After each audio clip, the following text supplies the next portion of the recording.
Hey, this is Jack, and this video is called One Simple Way to Develop Faith.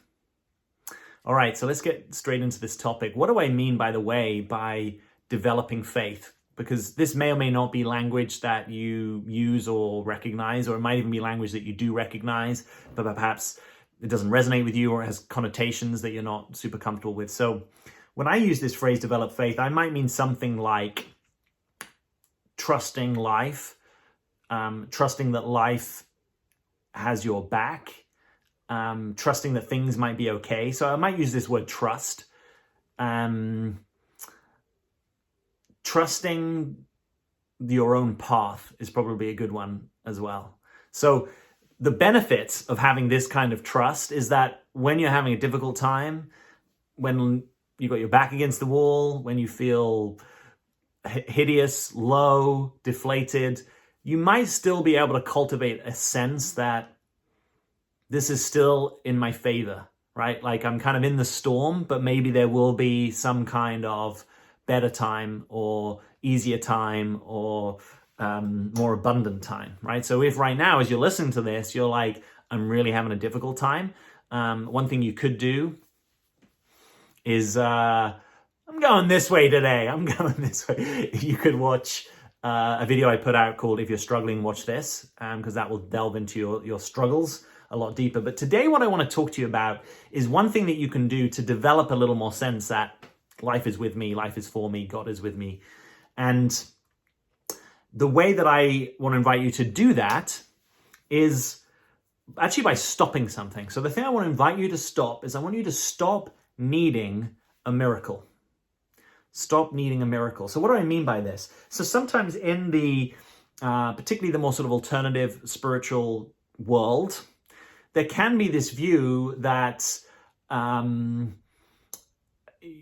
life is kind of working for me because, in my absolute hour of need and desperation, like life has shown up for me, right? So maybe, 2 days before I had no money to pay rent, like a client landed, right? Or a friend paid me back for something, or I came into a little bit of money somehow, and it's like, wow, that's so great. Now, that is amazing, right? When those things happen, when those unexpected ways of experiencing support, when you're really at your wit's end and somehow something goes your way, I mean, that is completely amazing. So I don't want to diminish any of that. What I want to take aim at is, what would it be like to not lead a life where we actually need that to happen? Life is full of miracles, right? The fact that you're here, the fact that I'm here, the fact that we get to even talk about some of this stuff, the fact that, you were incarnated in the first place, the fact that the world has so much kind of beauty and mystery.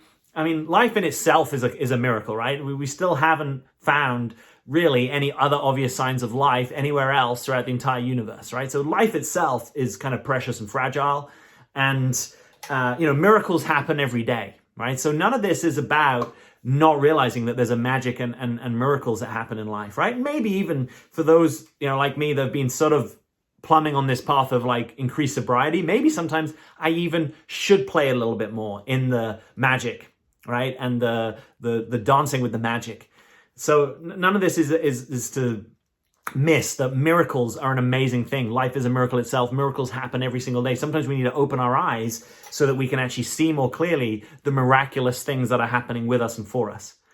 But I'm distinguishing noticing miracles and appreciating miracles from living your life where the only way to get through is kind of to constantly need a miracle, right? So when you constantly need a miracle, it sometimes means that you're not paying attention to things that would actually help stabilize and improve your life, right? So needing a miracle every time it comes around to paying rent, at a certain point you might look at that and say, actually, is this the best way for me to live, right?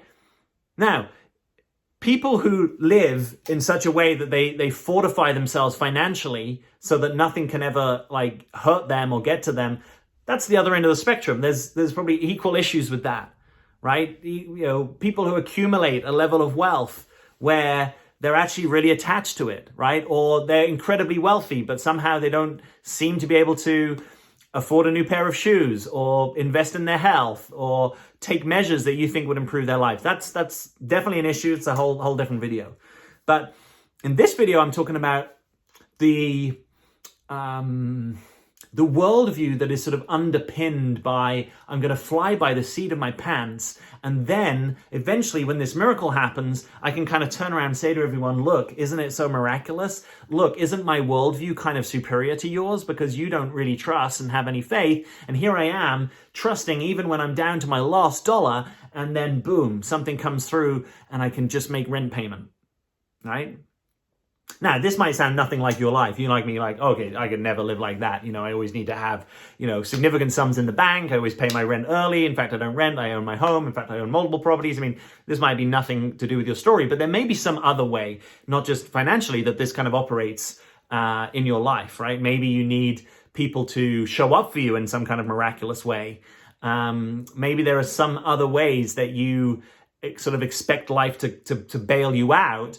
And what I'm offering is that sometimes there's an opportunity for your own evolution that sits beneath that, right? If you constantly need a miracle, what would it actually be like for the person who needs that to say, well, actually, I'm going to take aim at being able to pay my rent on time early and having, 3 months rent in the bank so that if I can't do that a particular month, I have some savings to dip into. That might actually be more developmental for you than continuing to live your life on this basis that at any moment, I need a kind of miracle just to sort of normalize my life or just to meet the lowest levels of my obligations and responsibilities in life. Sometimes this sort of miracle mindset is underpinned by a lack of willingness to be with life as it is, right? We often talk about life as it should be and life as it is. Both are kind of important, right? I think having some ideas and vision about where we want to go and how we can make things better. But that mindset, if I can never be with things as they actually are, it's a sort of escapism, right? It might be incredibly subtle, but it's a sort of fantasizing, futurizing, escapist, anti-boredom sort of mindset.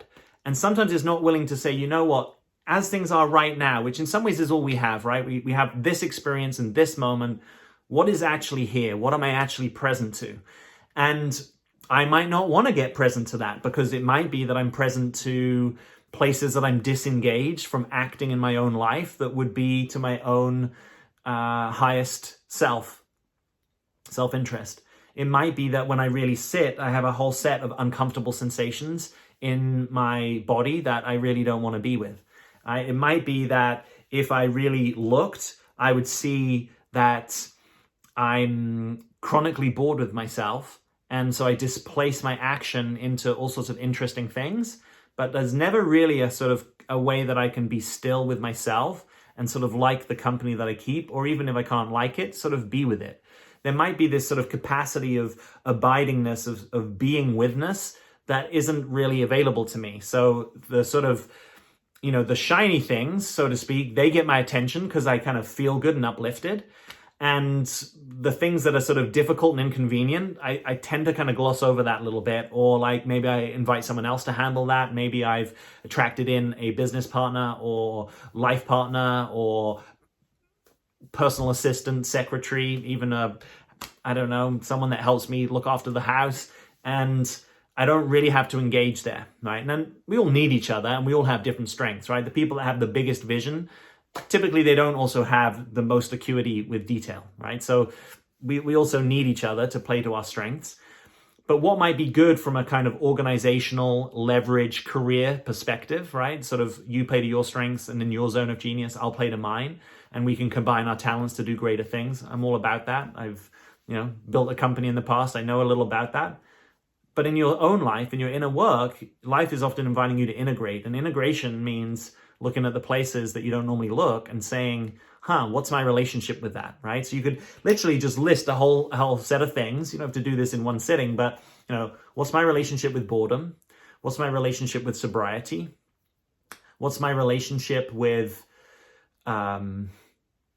difficult things? What's my relationship with hurting? What's my relationship with hating? What's my relationship with, fill in the blanks? All of this can be a deep and rich inquiry that sits beneath what you won't look at if you stay in the miracle-only mindset, right? the miracle only mindset might feel good in the sense that when those miracles arrive, or when I'm in my joy and my bliss, I feel so incredible and alive. And it's often not willing to notice that life isn't only joy and bliss, right? And so sometimes that's sort of, it's almost like an up only, right? Like up to the light.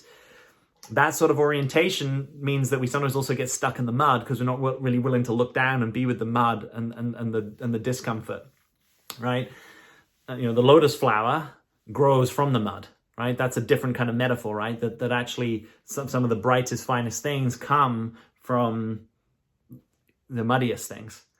The miracle only mindset doesn't generally want to be with the mud, the inertia, just the fact that in life, anything that you want to do that's worthy of doing is probably difficult, whether that's having a family, whether it's building a career, a business, doing something philanthropic, taking care of someone. It's like, these things are kind of hard and they're kind of limited. And there's always a sense of like, wow, if, I remember in my early days of being an entrepreneur, God, like if I only had stable Wi-Fi, imagine what I could do, right? Or if I only had more capital, God, imagine all the other things that I would invest with. Like this sort of sense of being very reined back by what reality is. But I think we grow spiritually by being in touch with that, being in touch with the necessary limitations of being a human. And this is also kind of gray territory, right? Because if we're too magnetized to the limitations, sometimes we wouldn't embark upon our most, noble and challenging endeavors, right? If you were only you wanted to go and climb Everest, right? And you were only in touch with all the difficulties, you might never, set out on that journey.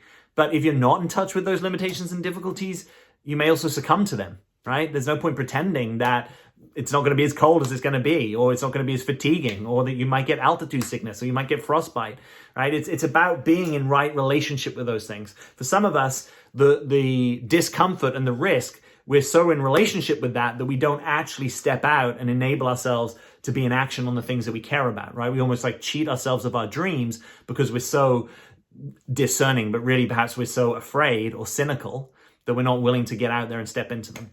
But for some of us, we're so sort of in the light, we're so in the bliss, the joy, the need for the miracle, that we're not really willing to see the limitations of being human. And then those things often end up, hurting us or end up frustrating us because we weren't actually in relationship with them, and they are still going to be an important part of reality, right? So if you can relate to any of this, what I'm saying, it might be worth taking aim at something that could seem very sort of boring and practical to you, right? Like it could be, like a 30-day challenge that, every day I'm going to get up and do this thing. Maybe if money's been my core issue, like maybe every day my first thing, I'm going to check my bank account and just be in touch with the reality of what the situation is right now. Or when I get to my desk, the first thing I'm going to do is actually an income producing activity, right? I'm going to do some kind of sales or marketing, or I'm going to chase up an invoice or something that relates to this thing that would normally get a bit relegated. And if I find that mindset coming on, like that, I'm sort of in a sense looking for life to kind of sort something out for me, maybe there's also a place I can lean a little bit into my own personal responsibility and say, well, actually, if I weren't to need a miracle, what else would I need? Okay, I would actually need to have a difficult conversation. I would need to have a bit more in my savings. I would need what? And you don't need to know how to get there right now, right? If you've never made money, figuring out how to make money, that could be a really involved process, right? If you've never saved any money, figuring out how to save money is going to be a difficult process. Anything that we've never really done, typically it might need to give ourselves permission to have a bit of a runway to learn how to do something.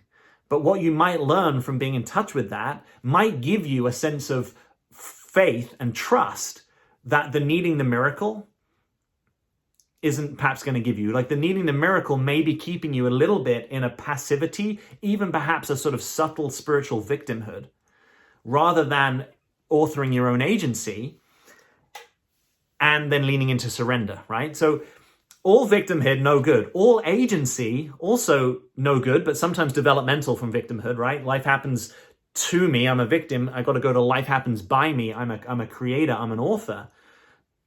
Life happens through me.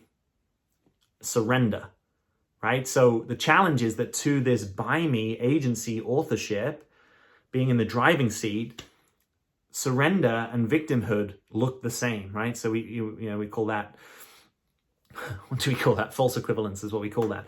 So that's a big issue in a lot of development, that it can be hard sometimes to see upstream developmentally. So the thing you see, you think, oh, that looks like that thing I've been trying to get out of.